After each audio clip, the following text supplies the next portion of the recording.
Hello all of you, welcome back to my channel. मैं आज आप लोगों के लिए लेकर आ चुकी हूँ एक कलेक्टिव रीडिंग जिसका टॉपिक रहने वाला है कल रात सोने से पहले वो आपके बारे में क्या सोच रहे थे। आपके जो पर्सन, आपके लव इंटरेस्ट जो है, जिनको आप प्यार करते हैं, पसंद करते हैं, जिनके लिए आप ये रीडिंग देख रहे हैं, वो कल रात आपको लेकर क्या सोच रहे थे, हम ये जानने की कोशिश करेंगे। लेकिन ये रीडिंग जनरल है, कलेक्टिव है। हो सकता है कि आपकी सिचुएशन के साथ एक्यूरेटली रेजोनेट करे, हो सकता है सिर्फ कुछ परसेंट रेजोनेट करे। तो ओपन माइंडेड होकर सुनिएगा और ज़बरदस्ती अपने आप को रीडिंग में फिट इन करने की कोशिश मत कीजिएगा। जितना आपके साथ रेजोनेट होता है उतना ही एक्सेप्ट कीजिए and leave the rest. Okay,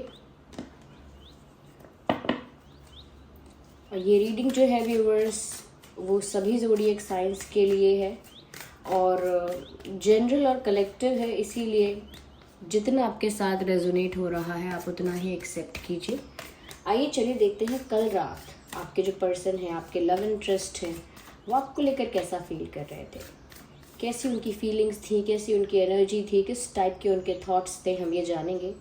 आप भी उन्हीं के बारे में सोचिए जिनके लिए आप ये रीडिंग देखने आए हैं and stay positive. Let's see. तो काफ़ी शफल किया है। Let's consider the first card, let's pick the first card. Okay, so we have this card of release. Let's see what else we have. देखते हैं और क्या है व्यूअर्स यहाँ पे। वेल ब्यूटीफुल, ये दोनों कार्ड्स जो आए हैं एक साथ, ये बहुत ही अच्छी बात है। इस टाइप के मैसेजेस का साथ में आना as a good sign. Interesting. तो कल रात उनकी फीलिंग्स कुछ ऐसी रही हैं। इंटरेस्टिंग। सबसे अच्छी बात, ज़रूरी बात यहाँ पर ये नज़र आ रही है व्यूअर्स कि जिस पर्सन के लिए आप ये रीडिंग देख रहे हो, ये कितना भी ओवर थिंकिंग कर रहे हैं, कितना भी चाहे स्ट्रेस लेते हैं, ये कितना भी बर्डन फील करते हैं, लेकिन ऐसा लगता है कि जैसे फिर भी आगे आने वाले फ्यूचर के लिए बहुत पॉजिटिव होकर सोचते हैं या आगे आने वाले फ्यूचर के लिए बहुत पॉजिटिव पर्सपेक्टिव रखते हैं। ये एक अच्छी चीज़ यहाँ नज़र आ रही है। तो कल रात कहीं ना कहीं मुझे लगता है कि आपके पर्सन किसी ऐसी चीज़ के बारे में सोच रहे हैं, कुछ ऐसा इंसिडेंट आप लोगों के बीच अगर हुआ है जो पेनफुल रहा है, जो एक बैड मेमोरी है, एक बैड एक्सपीरियंस है। ओके, या उनकी लाइफ का अलग से भी ये कोई बैड एक्सपीरियंस हो सकता है, या आपके साथ कुछ उनके ऐसे कॉन्फ्लिक्ट्स, कुछ ऐसे प्रॉब्लम्स और इश्यूज आप लोगों के बीच हुए हैं जो एक अच्छी मेमोरी नहीं है। कहीं ना कहीं उसको याद करके दुख होता है, डिसअपॉइंटमेंट फील होती है कि ऐसा क्यों हुआ, ऐसा नहीं होना चाहिए था, और एक निराशा और एक दुख महसूस होता है। तो मुझे लगता है कल ये रात को ना बहुत बर्डन फील कर रहे थे और उसकी वजह से ना उनको बहुत हैवी फील हो रहा था, जैसे उनके चेस्ट पे कोई भार है, जैसे उनके सर पे कोई भार है, कोई बर्डन है। तो ऐसा लगता है बहुत ज़्यादा बर्डन फील कर रहे थे पास्ट कुछ बातों को याद करके। और जब हम बर्डन फील करते हैं ना, जब हम हैवी फील करते हैं, तो वो मिस्टेक्स की वजह से होता है कि हमने कुछ गलत डिसीजन लिए हैं, हमने कुछ गलत बातें बोली हैं, कुछ गलत एक्शंस लिए हैं, कुछ गलत बिहेव किया है, उन चीज़ों का बर्डन हमारे ऊपर होता है। तो ये अपनी ही किसी पास्ट मिस्टेक की वजह से या कोई ऐसा बैड एक्सपीरियंस रहा है इनका पर्सनल अलग, या फिर आपके साथ इनका कोई ऐसा प्रॉब्लम या कोई इशू ऐसा हुआ है जो लेट गो करते करते ये थक गए, लेकिन लेट गो नहीं कर पाए। दे ट्राइड देयर बेस्ट, कोशिश उन्होंने की कि छुटकारा पाए वो ऐसी नेगेटिविटी से, ऐसे बर्डन से, कहीं ना कहीं पॉजिटिव होकर लाइफ में आगे इजीली बढ़ जाएं, लेकिन वो लेट गो इजीली नहीं कर पाते। अपने लाइफ में बिजी रहते हैं, कल के दिन भी बिजी रहे, अपना सारा काम किया, वट एवर दे डिड, लेकिन अगेन जब वो अकेले होते हैं, रात में एकदम शांत होते हैं, अकेले होते हैं, कुछ काम नहीं होता करने को, उस वक्त उनको वो सारी यादें, वो पेनफुल मेमोरीज फिर से घेर लेती हैं चारों तरफ से, और वो उन पुरानी दुख भरी पेनफुल मेमोरी को, उस दुख भरी यादों को वो रिलीज कर देना चाहते हैं। और कल रात ऐसा ही कर रहे थे, लेट गो करते जा रहे थे कि जो भी हुआ, जैसा भी समय रहा, वो डेस्टिनी की वजह से होगा, वो कार्मिक चीज़ों की वजह से होगा, वो भाग्य में होगा, बस वो समय खराब होगा, वो प्लानिटरी पोजीशंस जो हैं वो मेरे फेवर में नहीं होंगे, मेरी किस्मत में वो समय अच्छा नहीं होगा, इस वजह से वो सब हुआ होगा। मुझे वो चीज़ें at the end of the day let go करनी ही होंगी टू मूव फॉरवर्ड हैप्पीली। अगर सच में मुझे आगे अपनी लव लाइफ को हैप्पी रखना ही है, पॉजिटिव रखना ही है और उसी पर्सपेक्टिव के साथ आगे बढ़ना है, if I am sure about this, अगर मुझे पता है ये, तो फिर मुझे अपने पास्ट के प्रॉब्लम्स को, इश्यूज को, पेन को, या जो भी प्रॉब्लम्स रही हैं XYZ, जिसमें आपकी मिस्टेक थी या इनकी थी या दोनों तरफ से मिस्टेक्स थी, ये मिसअंडरस्टैंडिंग्स थी या फिर सिर्फ समय ही साथ नहीं दे रहा था, what ever could be the reason, लेकिन ये इंसान उसको रिलीज़ करना चाहते हैं। और कल रात भी they were trying their best to release those painful memories और to release those to release those bad experiences जिसके वजह से वो अपनी लाइफ में से वो बर्डन रिलीज नहीं कर पा रहे। तो एक बर्डन या नेगेटिविटी अपनी लाइफ से रिलीज करने के बारे में कल रात बहुत सोचा, और हम तो ये भी कह सकते हैं कि yes they did release it to some extent. कुछ हद तक उन्होंने उस नेगेटिविटी को, उस पेनफुल एक्सपीरियंस को, मेमोरी को रिलीज किया भी है। अगर आप इस कार्ड को थोड़ा ध्यान से देखेंगे, लुक एट दिस, तो आपको समझ में आएगा कि कोई इंसान है ग्रेवयार्ड में खड़ा हुआ है, जहाँ ग्रेव्स आप देख सकते हैं, और इट्स रेनिंग देयर, क्योंकि यहाँ पे सूरज की कोई किरण नहीं है। ये जो पिक्चराइजेशन होता है, it has a deep meaning behind it. Message तो है ही यहाँ पे रिलीज का, but look at the picture what it says. तो यहाँ पर जैसे बारिश हो रही है, इट्स रेनिंग हेवीली, और यहाँ पर कोई लाइट नहीं है, सन लाइट नहीं है, और this person is standing here in between. ये सभी ग्रेव्स के बीच में ये इंसान खड़ा हुआ है। और ये क्या है ग्रेव्स? ये पुरानी बातें हैं, पुराने किस्से हैं, पुरानी ऐसी चीज़ें हैं जो इंसान को पीछे भी खींचती हैं, दुख भी पहुंचाती हैं, बार बार डिप्रेस भी फील कराती हैं और हैवी फील करवाती हैं। क्यों? क्योंकि इतनी सारे जो ग्रेव्स हैं, यानी कि इतने सारे जो बैड एक्सपीरियंसेस हैं या बैड डिसीजंस हैं, bad what ever it was, memory है, वो सब अभी तक अगर ये इंसान कैरी करके रखेगा तो लाइफ में क्या वो इस सिचुएशन से बाहर आ सकता है? नहीं, पीछे ही खींच रहे हैं, जैसे उसे सब कुछ, सारी चीज़ें उसे पीछे खींचती हैं। तो वो ऐसी सिचुएशन में बहुत लंबे समय तक स्टक नहीं रहना चाहते, because they want this happiness for their love life. वो चाहते हैं कि उनकी love life beautiful, happy, full of happiness, full of enjoyment ऐसी हो जाए, पॉजिटिव रहे बहुत ज़्यादा। इसीलिए वो अब ये जो पास्ट में जो भी कुछ हो चुका है, जो बातें कहते हैं ना कि जो बीत गई उसको मिट्टी डालो, वो सब चीज़ें जो हैं उनको रिलीज़ कर रहे हैं कल रात, ऐसा लगता है।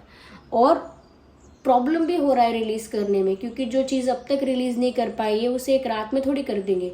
तो इसीलिए कुछ हद तक वो रिलीज़ कर रहे हैं, और रिलीज़ का यहाँ मैसेज भी है, ओके। जब तक वो उसको रिलीज़ नहीं करेंगे, they won't be able to ready for something new. वो कुछ नया शुरू नहीं कर सकते, चाहे नई जर्नी उसी पर्सन के साथ शुरू करनी हो, उसी व्यक्ति के साथ आपको एक नया सफ़र तय करना हो। आप कैसे करोगे जब तक पुराने गिले शिकवे, पुरानी प्रॉब्लम्स, पुराने इश्यूज़, पुरानी शिकायतें लेके बैठे रहोगे? तो वो रिलीज़ कर रहे हैं, सब कुछ रिलीज़ कर रहे हैं ऐसा जो आप लोगों के बीच बाधा बन सकता है, जो आप दोनों के बीच एक ऑब्स्टेकल का काम कर सकता है। They are releasing it all. तो ये बहुत ही एक अच्छा साइन है। कहीं ना कहीं मैं कहूँगी कि इन्होंने एक मैच्योर तरीके से सोचा है या और यहाँ पर आगे का पर्सपेक्टिव इनका साफ दिख रहा है, the creation, the faith and the perception. आगे का पर्सपेक्टिव इसीलिए साफ दिख रहा है व्यूअर्स, क्योंकि इनके पास एक विजन सच में है। पुराना रिलीज करके वो एक न्यू क्रिएट करना चाहते हैं। This is the card of release and here we have the card of creation. वो क्यों पास्ट को लेट गो करके, रिलीज करके, क्यों वो इतना इस चीज़ पर जोर दे रहे हैं, क्यों वो इतना इस बारे में सोच रहे हैं कि उनको रिलीज करना होगा, लेट गो करना होगा? क्योंकि viewers, they know they want to create something new beautiful, something new, something beautiful, something pleasant, something fresh. वो कुछ नया क्रिएट करना चाहते हैं, यानी आप ही के साथ अपने रिश्ते को एक नए सिरे से, एक नई शुरुआत के साथ, एक नई खुशी के साथ, एक नई आशा के साथ, उम्मीद के साथ, यानी कि एक फ्रेशनेस के साथ वो आपके साथ एक रिश्ता क्रिएट करना चाहते हैं, मैनिफेस्ट कर रहे हैं उस रिश्ते को। क्योंकि क्रिएशन का कार्ड बताता है that someone is willing to do something. Creation का कार्ड यहाँ पर बताता है they are willingly doing it, यानी कि किसी परिस्थिति ने उन्हें मजबूर नहीं किया है कि अब तो नई शुरुआत करनी पड़ेगी। किसी इंसान ने उन्हें मजबूर नहीं किया है कि अरे आपने गलती की है, अब आप सब कुछ एक नए सिरे से शुरू करो, माफ़ी मांगो, फिक्स करो चीज़ों को। नहीं, वो विलिंगली ये करना चाहते हैं। किसी की ज़ोर ज़बरदस्ती, किसी का ब्लैकमेल करना, किसी का उनको गिल्टी फील कराना या परिस्थितियों का उन्हें विवश करना, ऐसा कुछ भी नहीं है। They willingly want to do that. जैसे कोई पूछता है ना, आप इसीलिए ऐसा कर रहे हो ना क्योंकि उसने आपसे कहा कि सॉरी बोलो, आप इसीलिए मुझसे बात करने आए हो ना क्योंकि उन्होंने आपसे कहा कि ऐसा करना चाहिए, या फिर आप इसीलिए ये नई शुरुआत करना चाहते हो ना क्योंकि आपको मुझसे ये चाहिए या वो फ़ायदा है, या क्योंकि सिचुएशन ऐसी हो गई है कि आप कुछ नहीं कर पा रहे हो, आपको यही करना पड़ेगा। और कोई सामने से बोल दे नहीं इसीलिए नहीं, मैं खुद चाहता हूँ, मैं खुद चाहती हूँ ऐसा करना, मैं खुद चाहता हूँ आपसे बात करना, मैं खुद चाहता हूँ हमारे बीच के प्रॉब्लम्स को रिजॉल्व करना, इसीलिए ऐसा कर रहा हूँ। ना मुझे किसी परिस्थिति ने विवश किया है, ना किसी इंसान ने।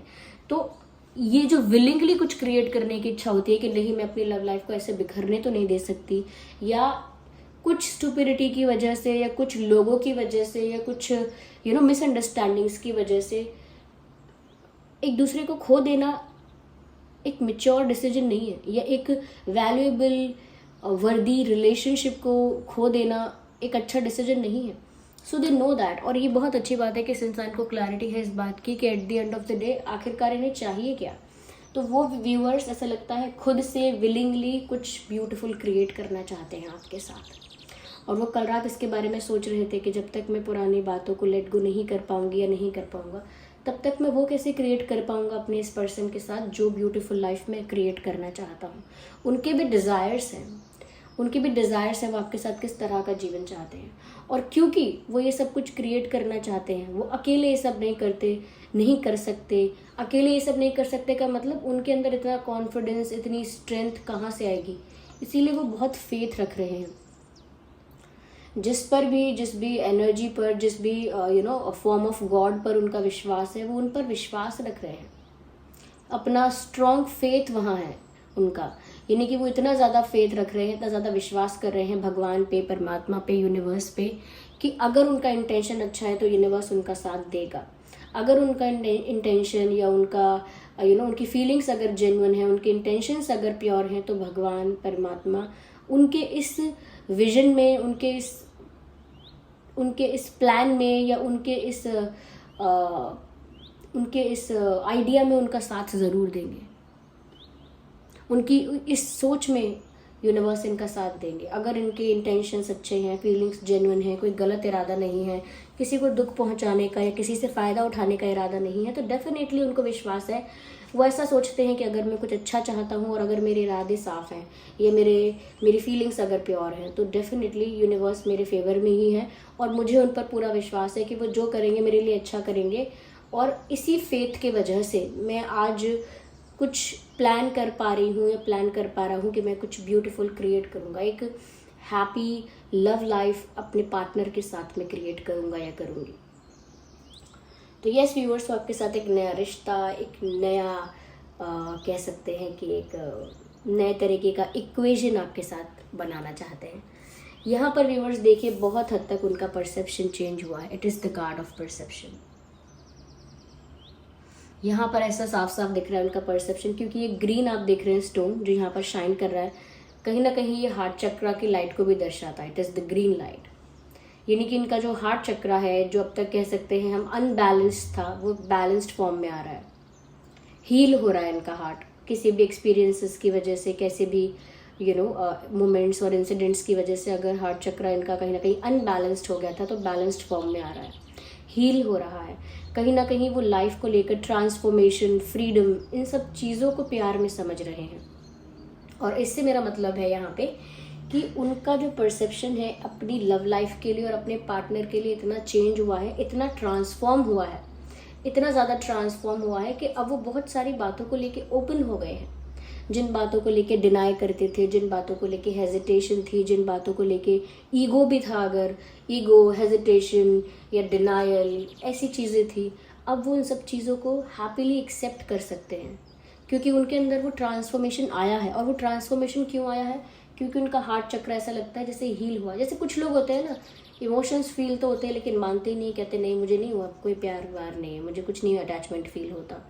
ये कुछ लोगों को प्यार होता है लेकिन ईगो की वजह से कहते हैं मुझे नहीं है प्यार, लगता है आपको मैं करूँगा ये सब, मैं करूँगी, मैं किसी को ऐसे किसी के लिए इतना, किसी को इतना इंपॉर्टेंस दूंगी, किसी को सर पे बिठाऊंगी, ऐसा करूँगी वैसा करूँगी। तो उनको सब फील हो रहा होता है, लेकिन ईगो है, हेजिटेशन है, कहीं ना कहीं एक तरह के अंदर से कुछ वीकनेसेस हैं, वल्नरेबिलिटीज़ हैं, जिसकी वजह से वो ऐसा एक्ट करते हैं, ऐसा बिहेव करते हैं, और उसी से पता लगता है कि इनका हार्ट चक्रा जो है वो अनबैलेंस्ड है, इनएक्टिव कह सकते हैं, कंप्लीटली इनएक्टिव है, अनबैलेंस्ड है, और उसको बहुत ज़रूरत है हीलिंग की। तो यहाँ पर ट्रांसफॉर्मेशन हुआ है, इनका परसेप्शन चेंज हुआ है। अब इनको समझ आई है ये बात कि मुझे ओपन होना पड़ेगा और एक्सेप्टेंस में आना पड़ेगा बहुत सारी चीज़ों के लिए। अगर मैं दोबारा यही पैटर्न रिपीट करती हूँ कि चीज़ों से दूर भागना, चीज़ों का फॉर ग्रांटेड लेना, या कहीं ना कहीं गुस्सा करते रहना, या पुरानी बातों को लेकर बैठे रहना, या फिर ऐसा कह सकते हैं कि इश्यूज़ को लेट गो ना करना, उनको पकड़ के रखना, उनको रिजॉल्व करने की, फिक्स करने की कोशिश ना करना, तो वो चीज़ें बदल गई हैं और कहीं ना कहीं बहुत फ्री माइंडेड, बहुत ओपन माइंडेड ये इंसान हो गए हैं। और ऐसा लगता है व्यूअर्स कि ये जो बदलाव इनके अंदर आया है, ये इनको आपसे प्यार करने के लिए ज़्यादा फ्रीडम देता है। जब हम अपने अंदर बहुत सारे रूल्स, रेगुलेशंस या रिस्ट्रिक्शंस लगाते हैं ना, कि मैं कभी किसी के आगे नहीं झुक सकता, किसी से माफ़ी नहीं मांग सकता, या मैं किसी के पीछे नहीं भाग सकता, किसी को चीज़ नहीं कर सकती, या किसी को इम्पोर्टेंस फील कराने के लिए, किसी को स्पेशल फील कराने के लिए मैं एक्स्ट्रा एफर्ट नहीं ले सकती, या फिर लोग कहते हैं कि मुझे बहुत हेजिटेशन है, मैं इतनी कंफर्टेबल नहीं हूँ कि मैं किसी को एक्सप्रेस करूँ फीलिंग्स, या लोग सोचते हैं कि कि मुझे फीलिंग्स है ही नहीं, आई डोंट थिंक सो कि मुझे इनके लिए कोई अटैचमेंट है, डिनाई करते हैं। तो ये सब चीज़ें जो होती है ना, इससे पता लगता है कि आपने अपने आप को कितना रिस्ट्रिक्ट करके रखा हुआ है, कितने आपने अपने ऊपर रिस्ट्रिक्शंस लगाए हुए हैं, कितनी लिमिटेशंस आपने अपने ऊपर लगाई हुई हैं। प्यार मत करना, ये मत करना, ऐसा मत करना, इस इंसान को इम्पोर्टेंस मत देना, ये वैसा मत करना। तो खुद के ऊपर लगाई हुई रिस्ट्रिक्शंस इंसान को फ्री नहीं रहने देती। अगर आपने व्यूअर्स अपने मन में सोच लिया है कि मुझे किसी से प्यार नहीं करना है, प्यार करने से ये प्रॉब्लम क्रिएट होगी, मुझे किसी पे विश्वास नहीं करना है, ऐसा करने से कोई मुझे चीट कर सकता है, कोई मुझे हर्ट कर सकता है, मुझे किसी से अटैच नहीं होना, कल को कोई मुझे छोड़कर चला गया तो मुझे हार्ट ब्रेक हो सकता है मेरा, या बहुत सारी चीज़ें इंसान अपने आप अज्यूम करता है और फिर डिफेंसिव हो जाता है कि मुझे ये सारी चीज़ें नहीं करनी है, no I will not do that. और उसकी वजह से बहुत सारी चीज़ों को लेकर वो डिनाइल में चला जाता है। ये इनके साथ हुआ है और ऐसा लगता है अब वो ज़्यादा फ्री अपने हार्ट को फील करते हैं। The heart feels more free to love. अब वो प्यार को एक्सेप्ट करने के लिए, प्यार को प्रोवाइड करने के लिए, now they can provide love, now they can accept love, because they are emotionally free. कोई रोक टोक, कोई रिस्ट्रिक्शंस उन्होंने अपने ऊपर अब और लगा के नहीं रखी हैं। तो परसेप्शन चेंज हुआ है इनका प्यार के प्रति व्यूअर्स, और इसका मतलब है आपके प्रति स्पेशली इनका परसेप्शन चेंज हुआ है। ओके और इनका डिवाइन पर बहुत फेथ है कि जो होगा इनके फेवर में होगा, क्योंकि इनके इंटेंशंस अच्छे हैं और ये खुद से चाहते हैं कि वो इस रिश्ते को, इस टूटे फूटी इमारत को दोबारा फिर से बनाए। और क्योंकि पास्ट मैटर नहीं करता उनके लिए, past does not matter for this person. वो आगे बढ़ना चाहते हैं और वो एक्सपेक्ट ये भी करते हैं आप कॉपरेट करो इसमें। That's it. या आगे हम और क्लैरिफाई करते हैं, उनकी रोमांटिक फीलिंग्स को लेके क्लैरिफाई करते हैं। जस्ट अ सेकेंड, इसमें उनके और भी इमोशंस और फीलिंग्स पता लगेंगे।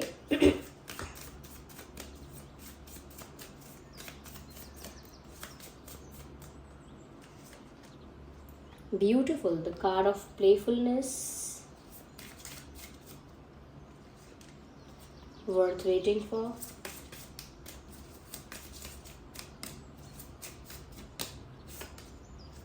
beautiful, the card of wedding. Let me take one more card.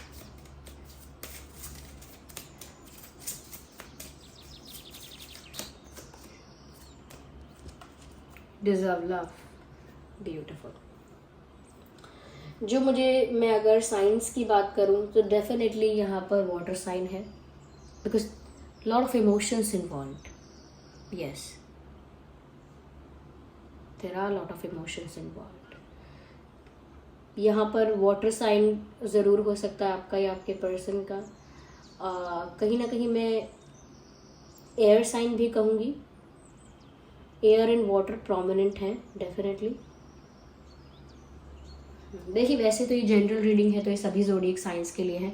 आप और आपके पर्सन किसी भी ज़ोडिएक साइन के हुए रीडिंग में जो मैसेजेस हैं अगर वो आपके लिए हैं तो आपके साथ रेजोनेट हो रहे हैं तो साइन मैटर नहीं करेगा उस वक्त। लेकिन हाँ फिर भी मैं आपको बता दूँ जो यहाँ पर मुझे प्रोमिनेंट लग फील हो रहा है वो है water sign and air sign ज़्यादा। ओके, तो ये जो कार्ड्स आए हैं ये बहुत ही अच्छे कार्ड्स हैं। सबसे पहला कार्ड है प्लेफुलनेस का, to recapture romance allow your inner youthful spirit of fun to shine. Playfulness viewers दर्शाता है कि वो आपके साथ कुछ ऐसा वक्त बिताना चाहते हैं, कुछ ऐसा जॉयफुल प्लेजेंट और रोमांटिक टाइम स्पेंड करना चाहते हैं आपके साथ, कुछ इस तरीके का जहाँ कोई डिस्टर्बेंस ना हो, जहाँ आप लोगों के बीच भी कोई क्लैशेस, कोई कॉन्फ्लिक्ट्स या कोई मिसअंडरस्टैंडिंग्स ना हो और दूसरे लोगों का भी कोई डिस्टर्बेंस ना हो। ज़ीरो डिस्टर्बेंस और ज़ीरो इंटरफेरेंस। वो नहीं चाहते कोई और डिस्टर्ब करे, कोई और इंटरफेयर करे, ऐसा वक्त वो आपके साथ बिताना चाहते हैं। Divine timing is at work in your love life, क्योंकि मैंने आपसे पहले ही कहा था, ये चीज़ यहाँ क्लैरिफाई हो गई कि कल रात ये इंसान बहुत फेथ रख रहे थे भगवान पर,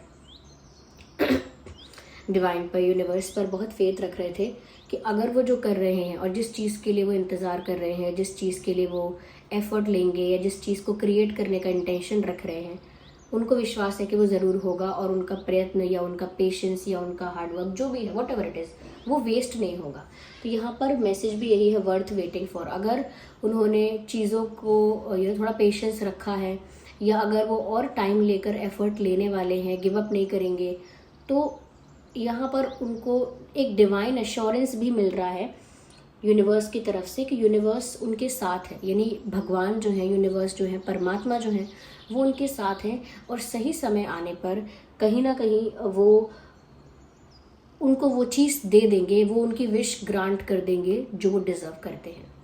यस, वो ऐसा भी सोचते हैं व्यूअर्स कि वो आपको बहुत सारा प्यार दें, क्योंकि आप इतने प्यारे हो, इतने लविंग हो, इतने हम्बल हो कि आप बहुत सारा प्यार डिज़र्व करते हो। कल रात वो सोच रहे थे ऐसा कि आप बहुत सारा प्यार डिज़र्व करते हो और वो सारा प्यार वो आपको देना चाहते हैं, प्रोवाइड करना चाहते हैं। यहाँ पर वेडिंग का भी कार्ड है which says this situation involves marriage. तो क्योंकि मैंने कहा उनका इंटेंशन अच्छा है, क्योंकि वो आपके साथ एक हैप्पी लाइफ क्रिएट करना चाहते हैं, एक ब्यूटीफुल लाइफ आपके साथ क्रिएट करना चाहते हैं। इसका एक मीनिंग ये भी है कि वो आपके साथ शादी करना चाहते हैं, क्योंकि वो अपनी लाइफ आगे की आपके साथ देख रहे हैं। Then definitely it means they are thinking about marriage और they are thinking about the wedding. तो यहाँ पर व्यूअर्स ऐसा लगता है कि इस इंसान का इंटेंशन आपसे शादी करने का भी है, चाहे अभी विचारों में ही हो सिर्फ, लेकिन है इंटेंशन। और कहीं ना कहीं बहुत पेशेंस भी रखे हुए हैं वो कि वो क्या एफर्ट लेंगे और फिर डिवाइन कब, यानी कि भगवान जो है वो कब उन्हें वो आशीर्वाद देंगे या कब उनकी वो विश ग्रांट करेंगे जिसके लिए वो पेशेंस रख के बैठे हुए हैं, और वो आपके साथ वक्त कब बिता पाएंगे। ऐसा वक्त जहाँ सब कुछ रोमांटिक है, सब कुछ बहुत बहुत लवी डवी है, सब कुछ बहुत प्लेजेंट है, ऐसा वक्त वो आपके साथ बिताना चाहते हैं। या I think white is very lucky. आप वाइट पहनते हैं या आपके घर में वाइट फूल हैं या something white, but white is lucky for you, ऐसा लगता है।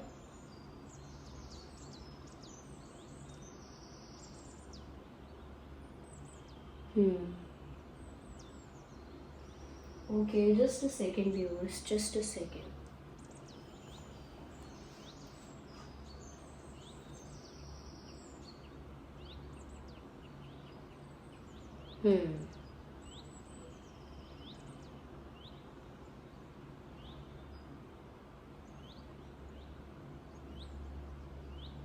चलिए व्यूवर्स, यहाँ पर हम ये देखते हैं।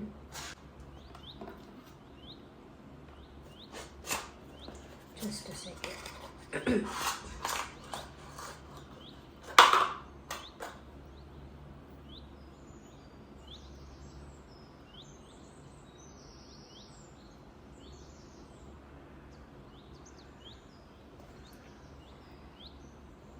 Do they really have pure intentions for you? क्या उनके इंटेंशंस, उनके इरादे सच में आपके लिए बहुत प्योर हैं, बहुत नेक हैं, बहुत जेन्युइन हैं? आइए देखते हैं यहाँ पे हम। Just a second. क्या उनके इंटेंशंस आपके लिए सच में बहुत प्योर हैं? इज इट यस और नो?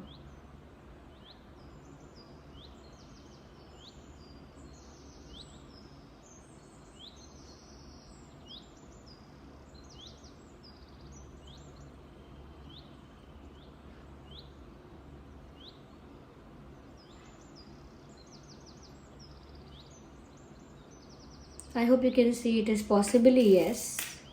ओके व्यूवर्स, तो आई होप ये रीडिंग आपको हेल्प करती है. ये जो पेंडुलम है ये पॉसिबली येस के बीच में घूम रहा था. पॉसिबली और येस. सो पॉसिबली येस. ओके, तो yes they have pure intentions. Viewers, आप इनके इंटेंशंस को डाउट ना करें अगर ये रीडिंग आपसे रेजोनेट कर रही है तो. चलिए फिर मिलते हैं अगली रीडिंग में. आपको ये रीडिंग अगर हेल्प करती है, वीडियो को लाइक करें, कमेंट करके बताएं कितने % रेजोनेट करती है. If you are new to this channel, subscribe करें, बेल आइकन को प्रेस करना ना भूलें और कमेंट करें और बताएं किस टाइप की रीडिंग और देखना चाहेंगे, एक्सेट्रा एक्सेट्रा. ओके, चलिए फिर मिलते हैं अगली रीडिंग में. तब तक के लिए bye bye family, take care.